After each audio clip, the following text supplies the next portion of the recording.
दोस्तों, एक डीएम साहब एक चाय की दुकान पर सादे कपड़े में चाय बेच रहे थे। तभी कुछ पुलिस वाले आते हैं और उनसे वसूली करने लगते हैं। मेरे दोस्तों, डीएम साहब चाय क्यों बेच रहे थे? जब इसके पीछे की पूरी कहानी आप जानेंगे तो डीएम साहब की तारीफ किए बिना आप पीछे नहीं हटेंगे। इसलिए इस कहानी को अंत तक जरूर सुनिए, आपको बहुत बड़ी सीख मिलने वाला है। नमस्कार दोस्तों, मैं हूं संतोष, आप सभी का स्वागत करता हूं अपने इस यूट्यूब चैनल में। दोस्तों, आज की सच्ची कहानी डीएम साहब अंकित शर्मा की है। मेरे दोस्तों, डीएम साहब जो कि बहुत ही ईमानदार थे और बहुत ही ईमानदारी पूर्वक समाज में अपना काम करते थे, लेकिन उनके पास बार बार इस बात की कंप्लेन आता था कि थाने से बहुत ऐसे पुलिस वाले हैं जो गरीब दुखिया है, जो रोड पर ठेले लगाते हैं, अपना दुकान चलाते हैं, उनसे लोग वसूली करते हैं। अब ये शिकायत डीएम साहब के पास बहुत अधिक आने लगी। फिर डीएम साहब सोचते हैं कि इसका कैसे उपाय किया जाए कि कोई भी पुलिस वाला गरीब आदमियों से वसूली न करे, दुकानदार वालों से वसूली न करे। लेकिन यह काम उनके लिए बहुत आसान नहीं था। वो सोचने लगते हैं, अगर मैं डायरेक्ट अपनी फोर्स लेकर जाऊंगा, पता करूंगा, तो कुछ मालूम नहीं चल पाएगा, कोई भी एविडेंस, कोई भी प्रूफ मुझे नहीं मिल पाएगा, क्योंकि सब लोग मिले हुए हैं, कोई बताएगा भी नहीं। और जो लोकल के लोग हैं, जो दुकान चलाते हैं, तो डर के मारे किसी भी पुलिस वाले का नाम भी नहीं बताएंगे और पहचानने से भी इनकार कर देंगे, क्योंकि सोचते हैं कि दुकान किसी न किसी तरह से चले, भले ही मैं किसी भी अधिकारी को कुछ पैसा दे देता हूँ, इससे कुछ मतलब नहीं। अब इस वजह से उन्होंने एक प्लान बनाया। वह खुद ही एक गरीब आदमी का भेष बदलते हैं, धोती पहनते हैं, कुर्ता पहनते हैं, सर पर गमछा बांधते हैं और सच्चाई पता लगाने के लिए एक रेलवे स्टेशन के बगल में एक छोटी सी जगह में एक चाय की दुकान खोलकर और चाय की दुकान चलाने लगते हैं। अब दोस्तों, चाय बेच रहे थे। अब धीरे धीरे लोग आने लगते हैं, उनकी दुकान की तरफ चाय पीने लगते हैं और डीएम साहब चाय बनाकर लोगों को पिला रहे थे। अब वह सोच रहे थे कि कोई पुलिस वाला आए और उनसे वसूली करे। इस तरह से वह अपनी निगाहें पुलिस वालों पर लगा कर रखते थे और आम लोग आते थे, चाय पिलाते थे। तभी एक पुलिस वाला आता है और कहता है डीएम साहब से कि मैंने तो तुम्हें कभी देखा नहीं था, तुम बिना मेरे पूछे यहाँ पर ठेले कैसे लगा लिए? अब डीएम साहब कहते हैं, साहब मैं बहुत ही गरीब हूँ, अपना परिवार चलाने के लिए मैं कुछ घंटे तक चाय बेचूंगा, फिर यहाँ से चला जाऊंगा। लेकिन पुलिस वाला अपनी वर्दी का रौब झाड़ते हुए कहता है कि तुम यहाँ ठेले नहीं लगा सकते, अगर ठेले लगाओगे तो उसके बदले तुम्हें पैसा देना पड़ेगा, बिना पैसा दिए तुम यहाँ ठेले नहीं लगा सकते। अब दोस्तों, डीएम साहब कहते हैं, साहब मैं डीएम साहब कहते हैं, साहब मैं बहुत ही गरीब हूँ, किसी तरह से अपने घर का खर्चा चलाता हूँ। तो पुलिस वाला कहता है, इमोशनल ब्लैकमेल मुझे मत करो, जो भी पैसा है पैसा निकालो और अगले दिन से आपका दिखना मत। अगर पैसा डेली दोगे तभी यहाँ रह सकते हो। और मेरे दोस्तों, डीएम साहब कुछ पैसा निकालते हैं और उस पुलिस वाले को दे देते हैं। पुलिस वाला वहां से चला जाता है। डीएम साहब सोचने लगते हैं कि समाज में कैसे कैसे लोग हैं। उन्होंने अपनी आंखों से उस पुलिस वाले को वसूली करते हुए देख जाते हैं, समझ जाते हैं पूरी हकीकत को। और उसके बाद वो वहां से चले जाते हैं। फिर अगले दिन फिर चाय बेचने के लिए डीएम साहब आते हैं। उसके बाद धीरे धीरे लोग आने लगते हैं, चाय पीते हैं। कुछ समय के बाद एक दूसरा पुलिस वाला आता है और वो आता है तो कुछ अलग तरीके से पहले डीएम साहब से बात करता है। पहले उनके इनकम के स्रोत, जो भी इनकम कमाते हैं चाय बेचकर, उसकी जानकारी पहले लगाता है। पुलिस वाला सोचता है कि कितना इनकम यह चाय वाला कर लेता है।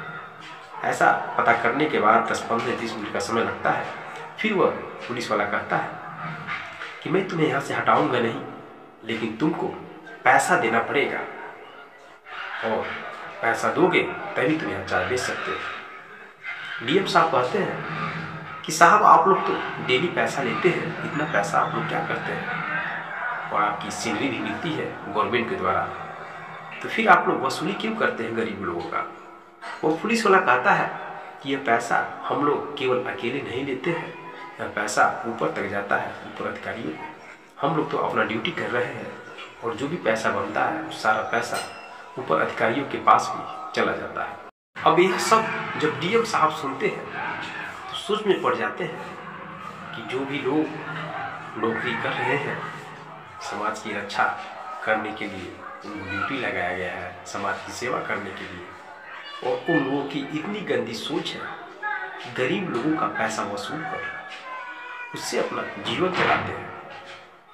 अब उनके दिमाग में बहुत कुछ खटकने लगता है। वो सोचते हैं कि सच्चाई के तहकीकात तक मुझे जाना है। फिर वो वहाँ से जब चले जाते हैं रूम पर तो अपने एक सहयोगी अर्जुन सिंह से मुलाकात करते हैं, जो कि हर एक तरह का वो सहयोग करता था कानूनी तौर पे। अब अर्जुन सिंह से बात करते हैं तो अर्जुन सिंह कहता है, साहब ऐसा करिए कि आपके शर्ट में एक मैं कैमरा लगा देता हूँ और आपको एक बार फिर से चाय बेचने के लिए जाना पड़ेगा। वहाँ पर आप चाय बेचिएगा और कोई भी पुलिस वाला आएगा आपसे बात करेगा, सब कुछ ऑडियो के साथ वीडियो के साथ रिकॉर्ड हो जाएगा और हमें अच्छी तरीके से एविडेंस प्रूफ मिल जाएगा। उसके बाद हम उसके माध्यम से उन लोगों को गिरफ्तार किया जाएगा। अभी प्लान के अंतर्गत अगले दिन फिर सुबह डीएम साहब चाय बेचने के लिए जाते हैं और इधर जहाँ पे चाय बेच रहे थे उससे अगल बगल पे कुछ और अधिकारी जाकर छिप जाते हैं और अर्जुन सिंह भी छिप जाता है। अब चाय बेच रहे थे तभी वो पुलिस वाला आता है जो सबसे पहले दिन मिला था, और आता है और बोलता है कि तुम फिर आगे चाय बेचने, पैसा जल्दी से निकालो। डीएम साहब कहते हैं, अरे साहब पैसे अभी मेरे पास नहीं है, अभी तो मैं आ रहा हूँ, अभी कुछ भी मैं चाय नहीं बेचा हूँ, पैसे कहाँ से आपको निकाल कर, मैं बहुत ही गरीब हूँ। अबे साहब बात सुनते ही जो पुलिस वाला है वो कहता है, देखो नखरा मत ज़्यादा करो, नहीं तो अभी मैं तुम्हारे ठेले को यहाँ से हटा दूंगा, तुम्हें जेल के अंदर डाल दूंगा, नहीं तो पैसे जो कुछ पैसे उसे निकालो और डेली मुझे पैसा देते रहना। अब इस तरह की बहस होती है और सारी बातें क्योंकि कैमरे में रिकॉर्ड हो रहा था। डीएम साहब पैसा कुछ निकाल कर देते हैं, फिर वो पैसा लेकर वहाँ से जाने लगता है। जैसे ही 2 कदम आगे बढ़ता है वैसे डीएम साहब की टीम अर्जुन सिंह और जो भी अधिकारी आए थे वो उस पुलिस वाले को घेर लेते हैं। वे सब अपने असली वर्दी में थे और पूरे चारों ओर से घेर लेते उस पुलिस वाले को। पुलिस वाला हक्का बक्का रह जाता है और उनकी नज़र डीएम साहब पर पड़ती है जो एकदम शांत खड़े थे। अर्जुन ने सख्त लहजे में कहा, तो यह है आपकी ड्यूटी, आप ड्यूटी कर रहे हो, गरीब लोगों से जबरन वसूली कर रहे हो, तुम्हें समाज की सेवा करने के लिए मिला है, सरकार तुम्हें सैलरी देती है और तुम गरीब लोगों का पैसा खाकर अपना परिवार चला रहे हो। पुलिस वाला गिड़गिड़ाने लगता है तो कहता है, अरे साहब मुझसे गलती हो गई और क्या करें, परिवार बहुत लंबा है, पैसे की बहुत जरूरी है, इसलिए ऐसा कुछ करना पड़ता है, मुझे माफ कर दीजिए। फिर डीएम साहब अपने असली रूम में आते हैं।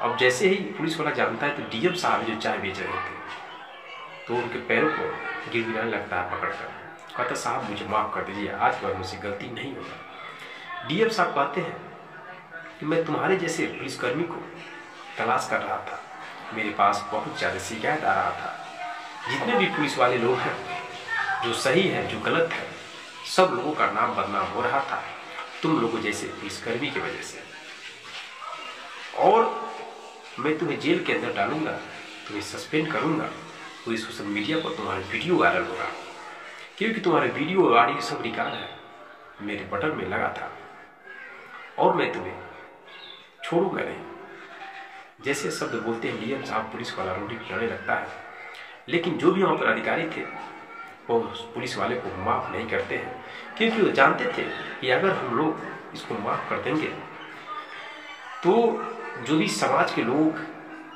हैं उन लोगों का शोषण पूरा जीवन भर लाइफ भर होता रहेगा।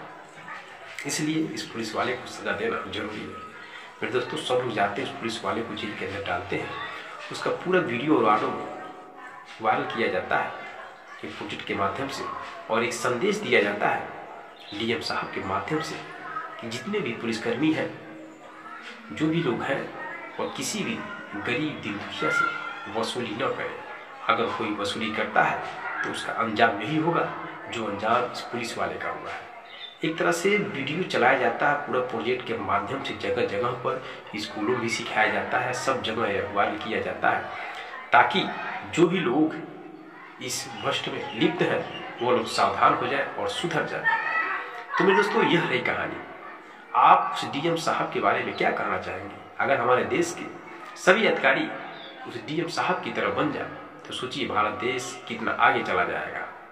लोगों को कानून पर विश्वास होने लगेगा और लोग अपनी शिकायत को पुलिस वालों के पास, किसी भी कानून के अधिकारी के पास जाएंगे, ईमानदारी पूर्वक उनका काम भी होगा।